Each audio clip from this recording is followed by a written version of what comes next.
what's up, guys? It's Perelli. I want to talk to you guys today about Huddleston Reconnaissance. I know it seems like a drastic word, but baits like this, you don't want to lose, okay? You spend a lot of money, you save up, you go out there, you try to buy the best stuff and keep up with the best products, okay? And not saying that the other soft swim baits aren't, as good as a Huddleston and whatnot, but I like to make sure that I'm using the best type of bait for the product, and the best type of lure for what I plan on doing that day. Okay, now let's take your Huddleston. Okay, you got a nice compact size. This is your 6-inch. All right, it's a beautiful bait. It's great. Okay, and I like my 8-inch size. Okay, now I keep these baits and I am fanatical about keeping them. But when you're going to new bodies of water, okay, or even water that you already know, and you want to break down the water, okay, I don't want to just use these right out of the gate, right? As soon as I get there. I want to try to match how I'm going to use it without losing it, okay? So I want to try to throw basically a dummy bait out there first, a search bait. But I'm not going to use a jig or a tube because that's not getting the same feeling as running something like this, okay? When I try to match a 6-inch trout, you guys are going to laugh, but I will throw a 6-inch reaction strike bass harasser. Look at your size, okay? Look at your body. Look at your top hooks. Now I know the tails are different, okay? But I will do everything I can to match this bait corresponding with this bait at the time I want to search the bottom, okay? Now, I might have to do this video in a 2-piece, okay, which is good, but I want to break it down for you perfectly without missing a beat, okay? Now, I'll take the time to take a bass harasser and dummy it up like a Huddleston. I mean, I'll add, okay, like here's a good example. Here's a 7-inch. I'll take the time to add the gills, to add the Mike Long field rig with 2 split rings and a snap swivel, a barrel swivel, and throwing in a hook, the exact same way, or doing a Butch Brown rig, or doing it with the braid and setting it up exactly like you would do a Huddleston. I'll take the time to do that with these because I want to try to match exactly how I'm going to throw them, okay? Because if you don't throw them the same exact way you're going to throw your Huddlestons, then you're not really going to get the same feeling. If you're not having gills, you're not fitting in the same areas. If you don't have that hook, if you're going to use the jig hook instead of the field rig, or a Butch Brown rig where it's up closer, or you're going to use a, treble insert at the bottom, as a stinger, you're not going to get the same kind of feeling if you don't doctor up your bait the same way you are going to throw your Huddleston. You know what I'm saying?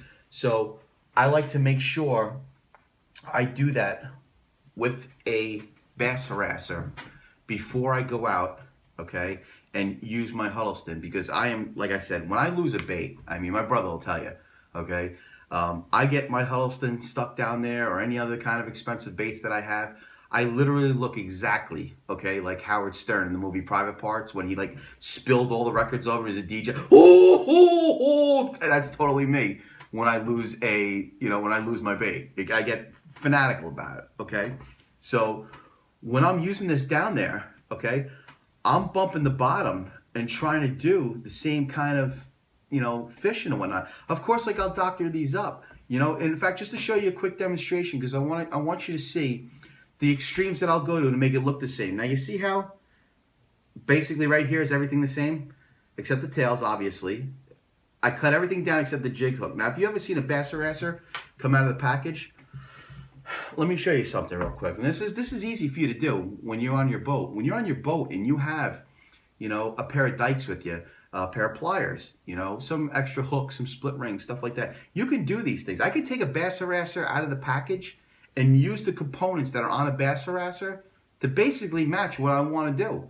Let's say you take here's one right in the package, okay? This is a 7-inch slow fall. That's another thing. Match your falls, okay? You got your very slow fall to medium to fast. Huddleston, 0, 5, I think you got your 12, rate of fall 12, and then your rate of fall 16. Okay, same kind of concept. you want to do the same thing with that also. So I'm coming to take this out of the package, okay? Now let's see what I got here. I have a bottom frog hook, a top jig hook, okay? A back fin treble hook that I could put on it, okay? And the tail is obviously different. Now right there, I could fish it just like that, but that's not gonna be bottom bouncing. And if I don't wanna use the top jig hook, I gotta get rid of that, okay? If I wanna do a Butch Brown rig, I'm gonna have to figure out a thing. You know, figure out a way to rig this up real quick. And of course, I'm gonna use probably a field rig, you know, 2 split rings and a barrel, you know, barrel swivel. And if I don't wanna do that, then I'll, you know, use crimping tools. I mean, I've crimped them before, you know? I'll add the gills. I'll add the crimp. If you could see that crimp, you know, I'll do it and then bury that hook in the back. And I mean, that thing rests flush in there.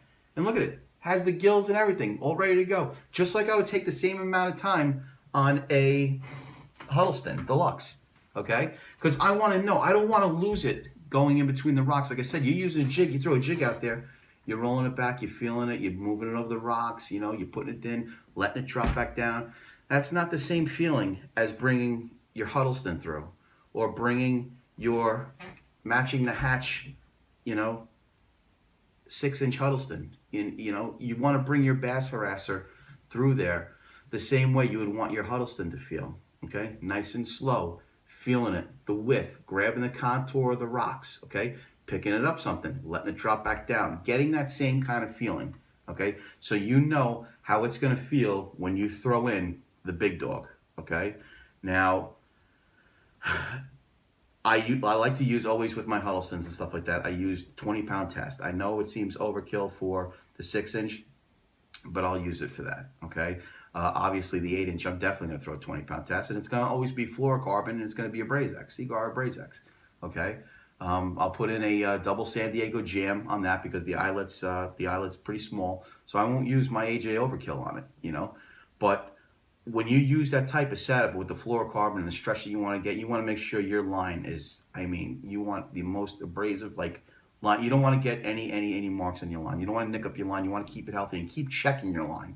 Every time you bring it back in, keep checking that line. Take your fingers and literally run it up as far as you can, you know, whatever arm's length you have, whatever wingspan you have, check all that line, okay? Because that's where most of your pulling and everything else is going on. The rest of it's pretty much staying up in the water column.